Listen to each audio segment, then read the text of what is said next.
मेरे ख्याल बहुत अच्छा फ़ैसला है और दूसरे अल्फाज में मैं ये कहूँगा कि अभी सुप्रीम कोर्ट से आमरीत का ख़ात्मा हुआ है।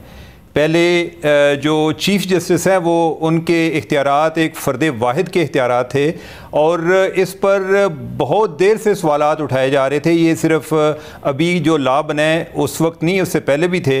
हम माजी में भी इधर बात कर चुके हैं कि माजी में एक एशिया डेवलपमेंट बैंक का एक्सेस टू जस्टिस प्रोग्राम था, तो तब भी ये एक मुतालबा था कि चीफ़ जस्टिस जो है बेंचों की तश्कील के मामले में और लोगों से भी मुशावरत करें, ये इख्तियार अपने पास ना रखें। तो उस वक्त के जो चीफ़ जस्टिस हैं उन्होंने कहा कि अगर मैं ये इख्तियार भी दे दूं तो चीफ़ जस्टिस के पास क्या बात है।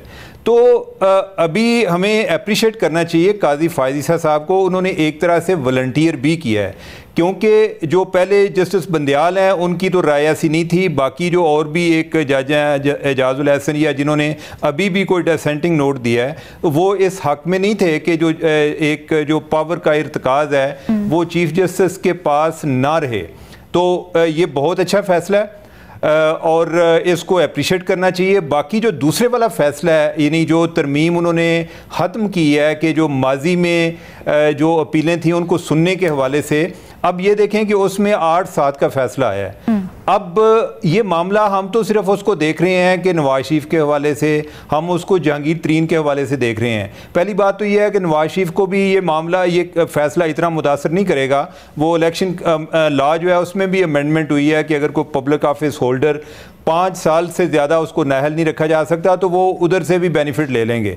लेकिन ये जो अभी हुआ है इसमें असल में सुप्रीम कोर्ट के एहतसाब का मामला था।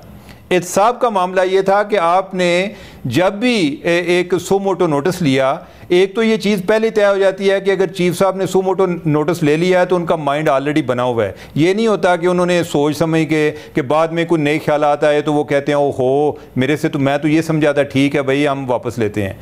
अब यह है कि अगर ये अपील का हक जो है, जो माजी पर भी इसका इतलाक होता, तो इसमें फिर रिकॉर्ड एक्ट जैसे केस भी आने थे कि जिसमें अब इंटरनेशनल कोर्ट भी फैसला कर चुकी है और उसमें सुप्रीम कोर्ट को एक सुबकी होनी थी। या जो स्टील मिल की प्राइवेटाइजेशन रोकी थी इफ्तिखार चौधरी ने, वो भी केस आना था। इस तरह बहुत सारे केसेस हैं, तो वो सुप्रीम कोर्ट का एक एहतसाब का अमल शुरू हो जाना था। आइडियली ये है कि वो भी हो जाता तो बहुत बेहतर था। लेकिन ये है कि अगर हम ये बात करें कि ओवरऑल ये एक अच्छा बिगनिंग है कि जिसमें चीफ जस्टिस ने भी अपनी पावर कंसीड की है और उनके साथ और भी लोग हैं, लेकिन सबसे ज़्यादा अप्रिसिएशन चीफ जस्टिस को जाती है कि जो इस टाइम हाजिर सर्विस हैं और वो चाहते तो इस मामले को लटकाने की कोशिश करते और लोगों को भी शायद कन्विंस करते या टेकअप ही ना करते या इसको वैसे। तो ये एक अच्छा स्टार्ट है और उम्मीद है कि ये जो माजी के भी फैसले हैं, देखें जो सुप्रीम कोर्ट के बाद अल्लाह की अदालत रह जाती है,